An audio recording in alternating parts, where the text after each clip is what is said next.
হলেই সালাম দিই। কি দিই? সালাম। এই সালাম অর্থ হলো দোয়া করা, আপনার উপর রহমত এবং শান্তি বর্ষিত হোক। আপনি যদি কোনো ব্যক্তির জন্য দোয়া করেন, নবী করিম সাল্লাল্লাহু আলাইহি ওয়াসাল্লাম বলেছেন, ডোন্ট ফিক্স ইউর দোয়া অনলি ফর ইয়োরসেলফ। যখন তুমি কোনো দোয়া করবে, ওই দোয়াটা তুমি তোমার নিজের একার জন্য বেঁধে দিও না, তোমার অন্য ভাইদেরকেও দোয়ায় শামিল করো। তাহলে যদি তুমি তোমার অন্য ভাইদেরকে দোয়ায় শামিল করো, তোমার লাভ কি হবে? যখন তুমি বলবা, আল্লাহ তুমি অমুকের নেক হায়াত দারাজ করে দাও, ফেরেশতারা আপনার মাধ্যম হয়ে বলবে, আল্লাহ ওই বান্দা আগে তার নেক হায়াত দারাজ করো, তারপর যার জন্য দোয়া করছে তার জন্য নেক হায়াত দারাজ করো। চিল্লাইয়া বলেন সুবহানাল্লাহ। প্রিয় বন্ধুগণ, যেহেতু দরবারের মাহফিল, আমি একজন ওলির জীবনী নিয়ে একটু কথা বলেই শেষ করব। আমরা যেই জান্নাতের বাগানে বসেছি এবং আমরাও যেতে চাই জান্নাতে, আপনারা কি জানেন জান্নাতের দরজার সামনে কি লেখা আছে? বলতে পারেন? কেউ বলতে পারেন না? আজকে আমরা শুনে নেব জান্নাতের দরজার সামনে কি লেখা আছে। হযরত জুনায়েদ বাগদাদী রাহমাতুল্লাহ আলাইহি, তার একজন বন্ধু ছিল ইহুদি। ওই ইহুদি প্রতিদিন জুনায়েদ বাগদাদী রাহমাতুল্লাহর কাছে আসতেন। এসে অনেক সময় তিনি গল্প গুজব করে তারপরে তিনি তার কাছে চলে যাইত। একদিন হঠাৎ করে সেই ইহুদি এসে জুনায়েদকে বলে, জুনায়েদ, আমি আর বেশি সময় দিতে পারবো না, আমার তড়িঘড়ি করে চলে যেতে হবে।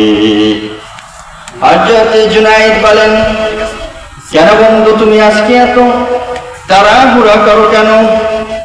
তিনি বলতেছেন, আমাদের একটা এই ইহুদিদের একটা বিরট সমাবেশ আছে, সেখানে একজন বয়োজ্যেষ্ঠ বৃদ্ধ এক ইহুদি এসে আমাদেরকে কিছু উপদেশমূলক কথা বলে, আর আমরা তার কথা সারা বছর মেনে চলি। আমরাও এসেছি এখানে কিছু উপদেশ শোনার জন্য। চিল্লায় এখন ঠিক কিনা?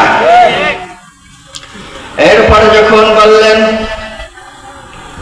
আচ্ছা তাহলে তুমি আমাকে নিয়েও চলো, আমিও তোমার সাথে যাব। এখনো ইহুদি বলতেছে না, সেখানে কোনো মুসলমান প্রবেশ করতে পারবে না, সেখানে যদি কোনো মুসলমান পায় তাহলে সঙ্গে সঙ্গে তাদেরকে হত্যা করে ফেলে। জুনায়েদ বাগদাদী রাহমাতুল্লাহ বললেন, আমি যে মুসলমান, আমাকে চিনতে পারবে না, আমি তোমাদের বেশভূষা ধরে তোমার মতন সাজসজ্জ হয়ে আমি সেখানে যাব, সেই সভা সমাবেশে।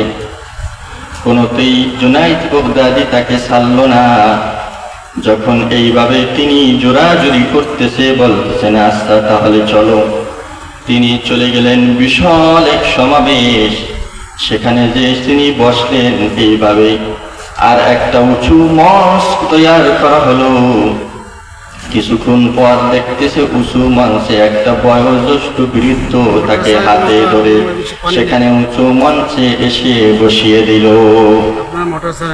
বসার পরে ওই ইহুদি কোনো কথাই বলে না, ইহুদিদের ধর্মগুরু কোনো কথাই বলতেছে না, চুপ করে বসে আছে। লোকেরা হইচই করে উঠল, আমরা 1 বছর পরে, দীর্ঘ 1 বছর পরে আপনার কিছু উপদেশ শোনার জন্য এখানে এসেছি, আপনি কোনো কথা বলেন না কেন? আমরা আপনার কাছে জানতে চাই। বৃদ্ধ লোকটা কিছুক্ষণ চুপ করে বসে বলতেছে, আমি কেন কথা বলি না তোমরা কি জানো? এই তোমাদের সমাবেশের মধ্যে একজন মুসলমান আছে, এই জন্য আমি কথা বলি না। এখন সমস্ত ইহুদিরা হইচই করে উঠল, কই সেই মুসলমান, আমরা তাকে হত্যা করব।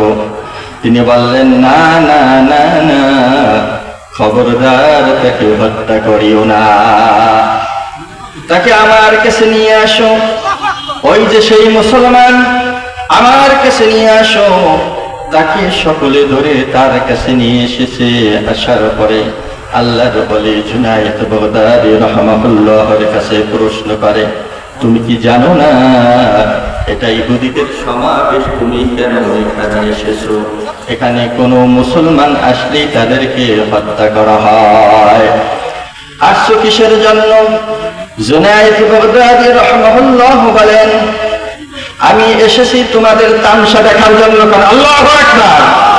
কেমন ওলি? তিনি বলছেন, আমি এসেছি তোমাদের তামাশা দেখার জন্য। আচ্ছা, তামাশা দেখার জন্য যখন এসেছো, তাহলে তোমার কাছে আমার কিছু প্রশ্ন আছে। তুমি যদি আমার এই প্রশ্নের জবাব দিতে পারো তাহলে তুমি বেঁচে যাবা। জুনায়েদ বাগদাদী বললেন, আচ্ছা আপনি বলেন, প্রশ্নদাতা বড় না উত্তরদাতা বড়? তিনি বলেন, উত্তরদাতা বড়।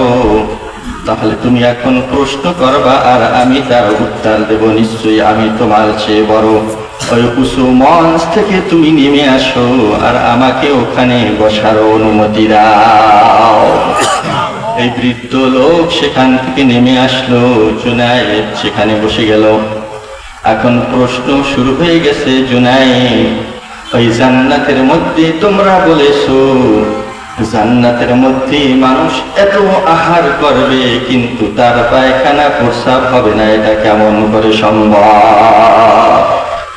বলেন তো, জান্নাতি মানুষ কম খাবে না বেশি খাবে? এক টানে কয় মণ দুধ খাবে? 40 মণ দুধ এক টানে খেয়ে ফেলবে। কন্যা সুবহানাল্লাহ। একটা মাত্র ডেক দেবে, সঙ্গে সঙ্গে হজম করে দেবেন কে?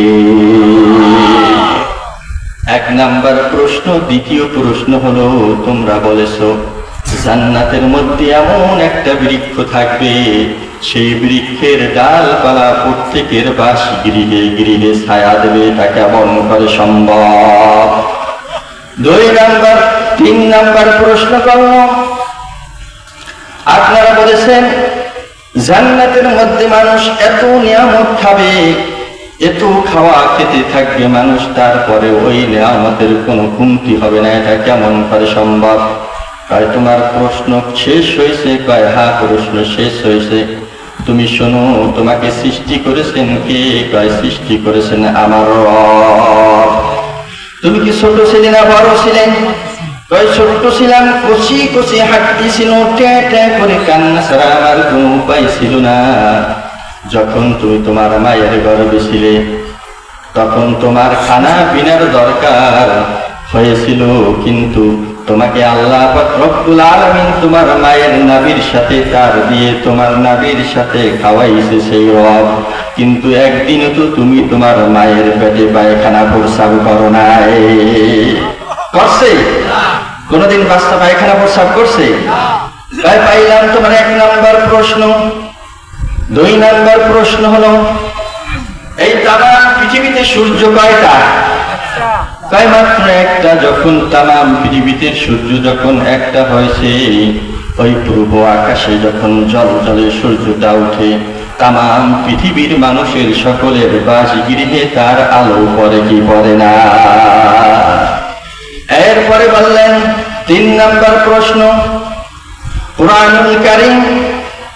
এই কুরআনুল কারীম থেকে মানুষ এত কথা শুনে আর এত মানুষ উপকৃত হয়, কিন্তু আজ পর্যন্ত এই কোরআনের মাধুর্য আর এই কোরআনের এই মাধুর্য আর তার মধু কুমলো না। চিল্লাই কম ঠিক কিনা?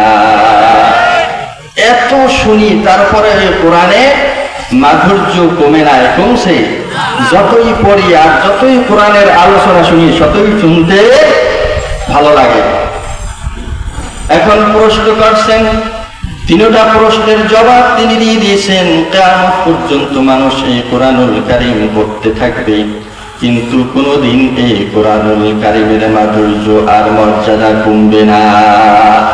এরপরে জুনায়েদ বাগদাদী রাহমাতুল্লাহ বললেন, এখন তোমার কাছে আমি একটা প্রশ্ন করব মাত্র, তুমি সেই প্রশ্নটার জবাব দাও।